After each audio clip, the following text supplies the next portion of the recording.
Hello friends, आज का हमारा टॉपिक है स्वेदन की विधि। यानी जो हम स्वेदन जो प्रोसीजर हम पेशेंट को कराते हैं तो वो किस तरीके से हमें पूरा करना है। तो सबसे पहले हमने पंचकर्मा में जैसे पढ़ा है इससे पहले भी कि जब भी हम कोई प्रोसीजर लिखते हैं तो उसको 3 पार्ट में डिवाइड करते हैं, मूल कर्म, प्रधान कर्म और हमारे पश्चात कर्म।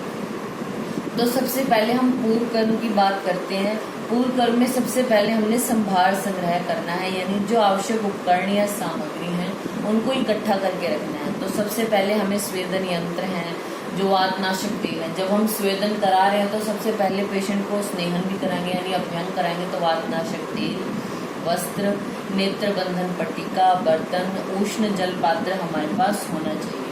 फिर पूर्व कर्म में हमारी आती है आतुर की परीक्षा करनी है।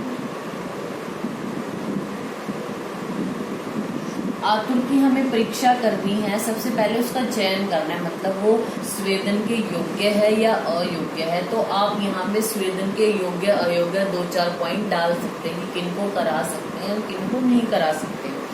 फिर उसके बाद हमारा आता है कि हमें, अगर हमने अब रोगी का चयन तो कर लिया कि ये चलो योग्य है, फिर उसके दोष, देश, बल, शरीर, आहार, सात्व्य, सत्व, प्रकृति, वय आदि का हमें ज्ञान करना है कि हमें इसको किस प्रकार का स्वेदन देना है। ठीक है। फिर आता है हमारा जो औषध है, यानी स्वेदन कर्म का हमें निर्धारण करना है। रोग प्लस में रोगी, इन दोनों को ध्यान में रखते हुए हम ये डिसाइड करेंगे कि उसको स्वेदन कौन सा कराएंगे। जैसे हम स्वेदन की जो हमारी क्लासिफिकेशन है उसके अकॉर्डिंग पढ़ते हैं। सअग्नि स्वेद भी है, निरग्नि है, मात्रा के अकॉर्डिंग महान, मध्यम या हीन स्वेदन भी होता है, शमन और शोधन भी है, आंत्य और बाह्य वेद। तो ये रोग और रोगी दोनों को देख के हमें, जैसे रोग के अकॉर्डिंग अगर हम बात करें, अगर कफज रोग है, मेदज रोग है, आम बना हुआ है पेशेंट में, तो हम उसको रुक्ष कराएंगे स्वेदन। अगर वातज रोग है तो हमें उसको स्निग्ध स्वेद कराना पड़ेगा। यहाँ पे आप एग्जाम्पल दे सकते हो। रोगी के अकॉर्डिंग अगर हम बात करें तो जैसे रोगी है, अगर उसका सत्व ही कम है, वो सहन ही नहीं कर पाएगा सअग्नि स्वेद को, तो हम निराग्नि स्वेद करा सकते हैं। उसको बाह्य या अंत्य स्वेदन हम करा सकते हैं। ठीक है। तो रोग और रोगी के अकॉर्डिंग डिसाइड होगा कि हमें कैसा स्वेदन पेशेंट में कराना है। फिर आता है हमारा पूर्व कर्म में आहार और वेशभूषा क्या होगी पेशेंट में। हमने पहले उसको, जब हम स्वेदन कराने के लिए पेशेंट को भेज रहे हैं तो उससे पहले जल या कोई अन्य द्रव्य जो उसके लिए बेनिफिशियल हो, एनर्जी देने वाला, वो हमें पिलाना चाहिए। सिर पर जैसे गीला कपड़ा रखना है और कम से कम कपड़े पहनने हैं पेशेंट को, ताकि बॉडी का अच्छे से स्वेदन हो।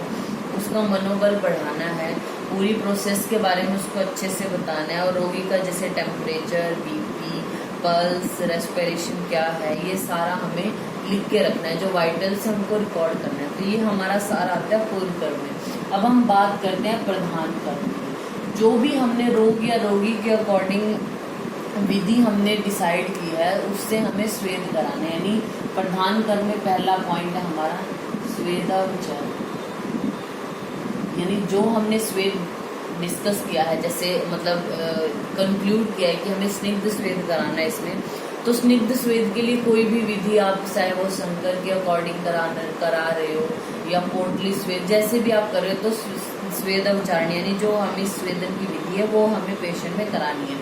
फिर दूसरा इसमें पॉइंट आता है लक्षणों का निरीक्षण करना है। लक्षण में हमारे सम्यक लक्षण भी आ सकते हैं, हीन भी और अति भी। तो सम्यक लक्षण क्या है स्वेदन के? शीत, शूल, व्यूपर्मे, यानी शीतता और जो शूल है इसका नाश होता है। स्तंभ, गौरव, नीग्र है, जो स्तंभता है और गौरवता है वो दूर होती है। संजाते, मार्दव, चेव, यानी मृदुता आ जाए पूरी बॉडी में। स्वेद, नाद, विरति मत, यानी अब हमें स्वेदन का त्याग कर देना चाहिए, उससे विरत हो जाना चाहिए, यानी दूर कर देना। यानी इसके सम्यक लक्षण उत्पन्न हो गए हैं। अब पेशेंट का स्वेदन हमें रोक देना है अगर ये लक्षण देखने को मिलते हैं। उसके बाद अगर हम बात करें हीन लक्षण क्या होंगे, तो यानी उसका जो स्वेद की प्रवृत्ति नहीं होगी पेशेंट में, शीतता और शूल का नाश नहीं होगा, स्तंभ और गौरवता बनी रहेगी और शीतल वस्तुओं की इच्छा नहीं होगी पेशेंट में। फिर हम बात करते हैं अति स्वेदन की। अति स्वेद के क्या लक्षण होंगे? पित्त का प्रकोप हो जाएगा पेशेंट में, दाह, मूर्छा, स्वर का क्षय, दौर्बल्य, भ्रम, ज्वर, छर्दी, रक्तपित्त आदि कंडीशंस हो सकती हैं। इसका जो अति स्वेदन हो गया पेशेंट में, इसमें हमें क्या कराना है? शीतल उपचार कराने हैं, मधुर शीतल द्रव्यों का प्रयोग, चंदन आदि जो द्रव्य हैं उनका लेप लगाना है बॉडी पर, शीतल जल, शीतल पुष्प, पात्र, पत्र या शीतल शैया का ही पेशेंट को सेवन कराना है। फिर हम बात करते हैं पश्चात कर्म। पश्चात कर्म में हमारा क्या आएगा कि अब ये जो हीन थे तो हमें दोबारा से पेशेंट को स्वेदन कराना है अगर हीन लक्षण है।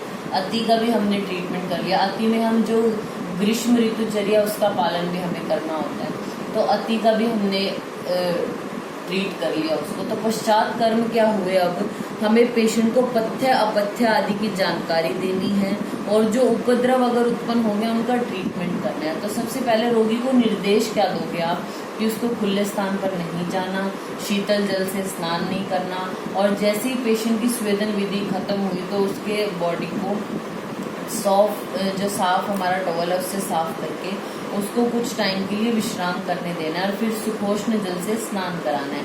पथ्य आहार की अगर हम बात करें तो द्रव है, लघु अनभिसंधि भोजन देना है। फिर हमारी बात आती है उपद्रव। जो हमने स्वेदन कराया उससे क्या क्या कॉम्प्लिकेशंस हो सकती हैं? तो पहला है, पेशेंट में अगर स्वेदन हमने ज़्यादा करा दिया तो ब्लिस्टर्स वाली कंडीशन हो सकती है, यानी स्फोट या व्रणिक उत्पत्ति हो सकती है। तो उसके लिए हमें क्या कराना है? जात्यादि तेल या पद्मक आदि तेल है जो उसका पेशेंट को लेप कराना है। फिर अगर हम बात करें, ये तो पहला हो गया स्फोट या जो व्रण बन गया पेशेंट में। सेकंड आता है उसमें स्कम्पता हो रही है, जकड़ाहट हो रही है बॉडी में। ये क्यों होगा? जब हीन लक्षण होंगे, स्वेदन अच्छे से हुआ नहीं होगा, शरीर में जकड़ाहट होगी, तो इसका ट्रीटमेंट आपने क्या करना है? इस उपद्रव का पुनः से स्वेदन कराना है पेशेंट का जब तक सम्यक लक्षण ना आ जाए। थर्ड कंडीशन हो सकती है डिहाइड्रेशन, यानी निर्जलीकरण हो सकता है, यानी अति योग का लक्षण है। ज्यादा अगर स्वेटिंग हो गई तो उसकी वजह से क्या होगा? बॉडी में जो हमारा फ्लूइड लेवल है, जल की जो मात्रा है वो कम हो जाएगी। डिहाइड्रेशन होगी तो पेशेंट को चक्कर आना, मूर्छा, श्वास अवरोध आदि लक्षण मिल सकते हैं। इसमें क्या ट्रीटमेंट करना है? शीतल मधुर स्निग्ध द्रव आहार देना है, चंदन का लेप लगाना है, शीतल पुष्प पत्र या शैया आदि का प्रयोग करना है पेशेंट में। फिर उसके बाद आता है कुछ हमें स्वेदन कराते हुए कुछ सावधानियां रखनी पड़ती हैं। क्या? सबसे पहले स्वेदन का जो है वो निर्धारण करना है कि हमें किस समय कराना है, और स्वेदन जब करा रहे हैं पेशेंट की गतिविधियों पर ध्यान रखना है, मतलब रोगी का शारीरिक स्थिति कैसी है। जो हम स्वेदन करा रहे हैं, जैसे हम परिषेक से अगर स्वेदन करा रहे हैं, अवगाह करा रहे हैं, तो वो लिक्विड जो हम पेशेंट के ऊपर डाल रहे हैं, जिसमें पेशेंट को बिठा रहे हैं, वो ज्यादा गर्म ना हो ताकि उसको ब्लिस्टर या स्फोट व्रण या उत्पन्न ना हो सके। तो वो भी ज्यादा गर्म भी नहीं होना चाहिए और बिल्कुल यूं ना हो कि ठंडा ही हो, तो उसका भी ध्यान रखना है। पेशेंट में सम्यक के अगर लक्षण आ गया तो एकदम स्वेदन को हमें रोक देना है। हीन अतियोग आदि अगर आ गए हैं तो उनकी एकदम ट्रीटमेंट करनी है। अगर हम नेत्र जैसे स्वेदन करा रहे हैं तो जो नेत्र है उस पर कराने से पहले हमें कमल पत्र है या अच्छे से स्वच्छ जो कपड़ा है उससे पहले ढक देना और मृदु स्वेद कराना है। तो ये हमारी हो गई स्वेदन की विधि। Thank you.